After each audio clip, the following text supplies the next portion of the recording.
Hi guys, I'm Kylie and welcome to my channel. This will be my comeback video for vlog.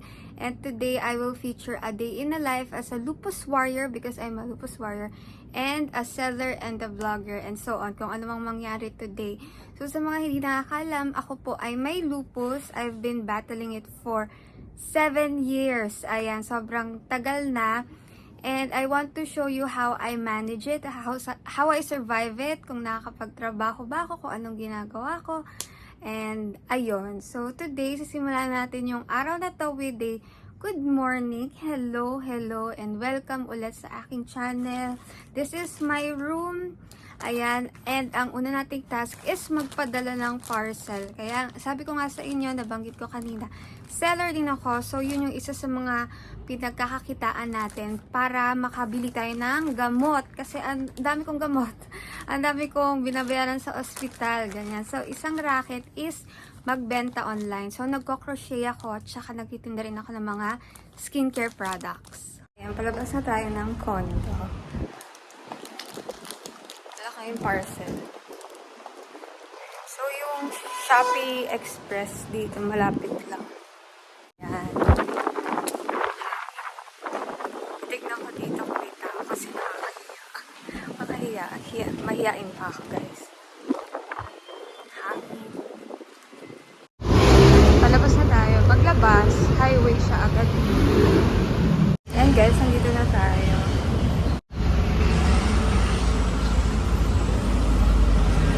Send ko na yung parcel sa Shopee Express.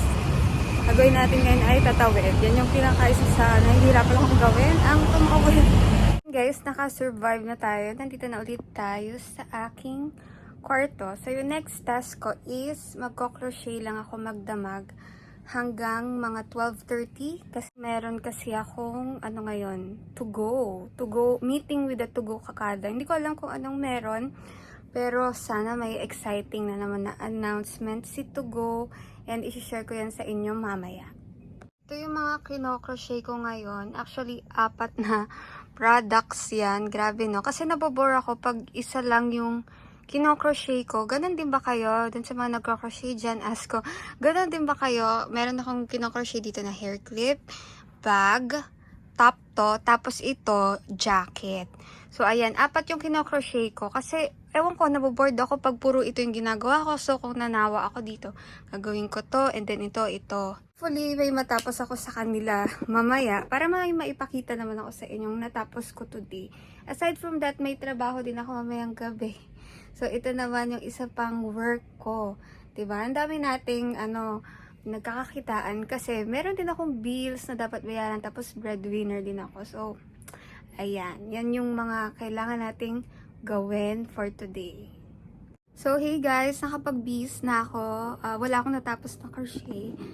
But, ayan, ito yung suot ko, guess.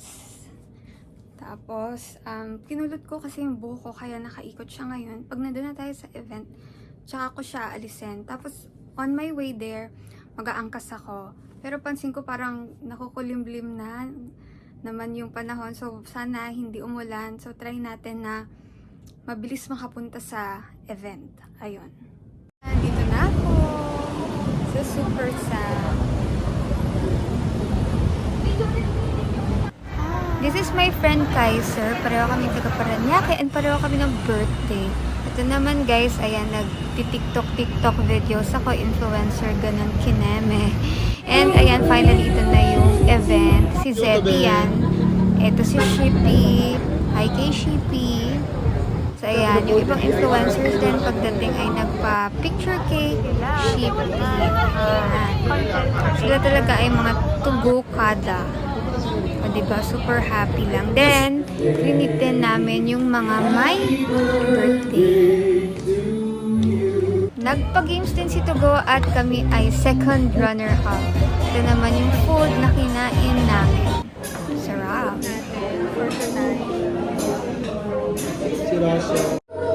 Nagpa-open mic din sila and sana all maganda boses. Kung maganda lang yung boses ka, kumanta na talaga ako doon.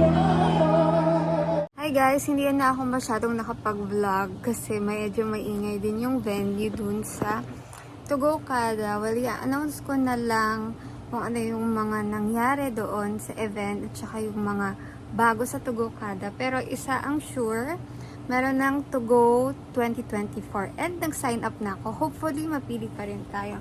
So, ngayon, I'm working at home. I'll be working until 11 o'clock.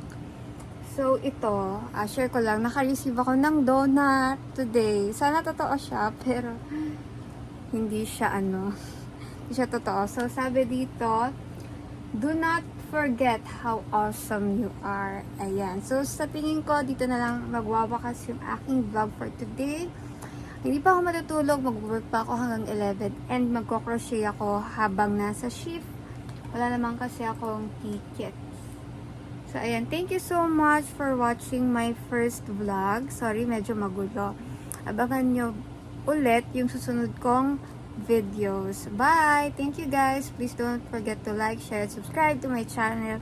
And see you again on my next vlog. Bye!